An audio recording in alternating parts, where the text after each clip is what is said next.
তাই আমিও বিদায় নিতে এসেছি, বোধহয় জন্মের মতোই।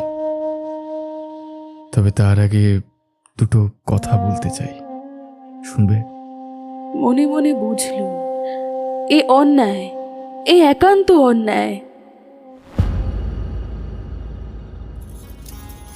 সে না হলেও একদিন অসুখ করতে পারে যে। তোমার যদি এতই ভয়, আমার আর অন্য কোনো ঘরে ব্যবস্থা করে দাও না সোয়ার। ছি, তা কি হয় নাকি? তাতে কত রকমের অপ্রিয় আলোচনা উঠবে বলো তো। ওঠে উঠুক, আমি গ্রাহ্য করিনি।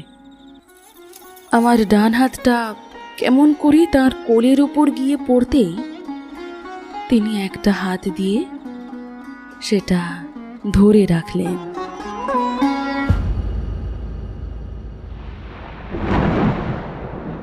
এই একান্ত নির্জন স্থানে তোমাকে ডেকে এনেছি বটে, কিন্তু তোমাকে ছোঁবো না, তুমি এখনো আমার হওনি। আমি কিসের একটা প্রচণ্ড নিষ্ঠুর আঘাত প্রতীক্ষা করেই যেন সর্বাঙ্গ কাঠের মতো শক্ত করে পড়ে রইল।